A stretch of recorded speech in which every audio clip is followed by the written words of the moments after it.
What's up, everybody? Welcome to a special edition of Health Theory. Thinking about everything that's happened with coronavirus, I wanted to share everything I've learned about protecting and boosting your immune health. So lean in, wash your hands, and get ready to become immune. Hint, it's all in your gut.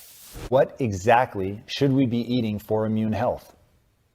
Well, all food is information, not just calories. It's all information. It's instructions. It's literally like code that programs your biology with every bite. So At like an epigenetic level, it's in every level. So every bite of food you take can change your gene expression across a whole range of genes. So you drink green tea or eat broccoli, you upregulate the gene called glutathione transferase that helps you detoxify heavy metals, environmental chemicals, metabolic toxins.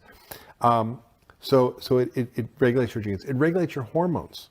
So if you eat a lot of starch and sugar, it increases insulin, lowers testosterone, increases estrogen, for example. It affects your brain chemistry and what your hunger hormones are, your craving levels are, and what foods you're attracted to. It affects your immune system. And it regulates inflammation, or it's anti-inflammatory. It regulates your microbiome with every bite. So every single system of your body is regulated by the quality of the food you eat. And when you realize you shouldn't just focus on calories, you should focus on quality, and the information you're eating changes everything. So that's really what I have people focus on. And I think when people do that, then you have a different relationship to your food. You go, well, am I going to eat toxic information, or am I going to eat healing information? So if you had to just put together an all-weather eating strategy, what would the ideal, in air quotes, diet I wrote about it. I wrote a whole book about it. It's called Food, What the Heck Should I Eat? And it's about these principles, I call them the Pegan principles. And it's really focused on quality first, right?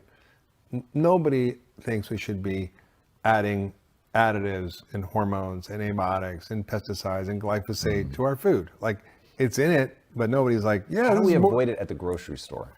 If you look at the label of something, if it has something you can't recognize, pronounce, then you shouldn't have it. Or if you don't have it in your cupboard at home, like butylated hydroxytoluene, which is in almost every processed food, is BHT. It's illegal in Europe. You wouldn't sprinkle it on your salad, would you?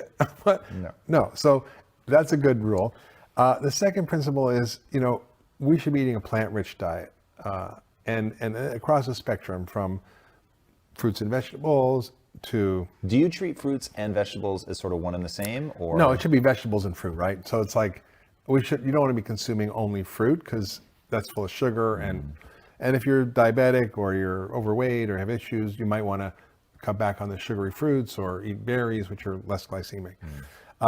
Lots of nuts and seeds. Everybody agrees we should be eating lots of nuts and seeds. You want to soak them, reduce the lectins, that's fine.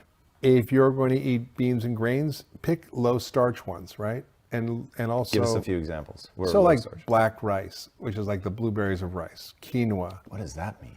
Well, the black rice is called the emperor's rice, or forbidden rice, and it's full of these it's black. So anytime you see color in nature, there are polyphenols and phytochemicals in there.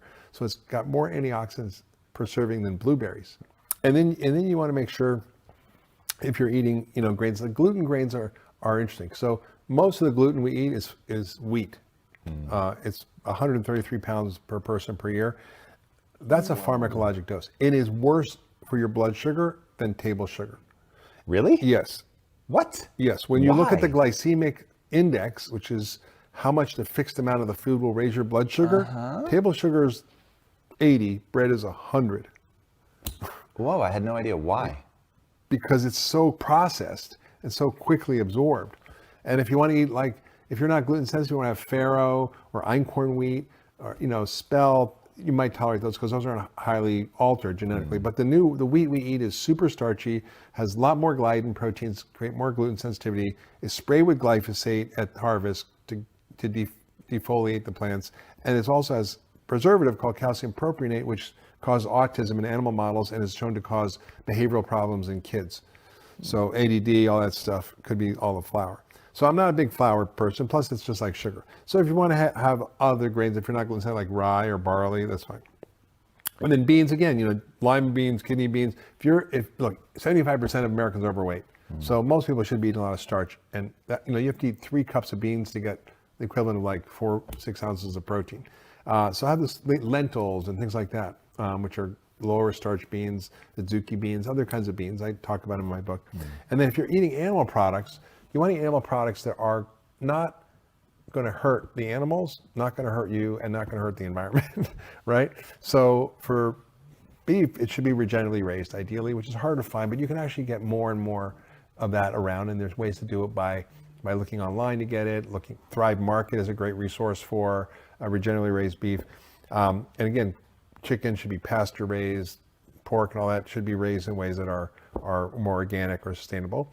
Fish, you want to eat fish that's sustainably harvested or sustainably, organically aquacultured, because we over harvest the fish, and then we don't eat big fish. It's like full of mercury and tuna and swordfish. Just because they've lived longer? Well, what happens is the coal and all the fossil fuels go in the ocean, go in the algae, get stored in the algae. The little fish eat the algae, then the bigger fish eat the little fish, and it goes on up the food chain. And when you got a swordfish or a tuna, these are monster fish, and they bioaccumulated all this.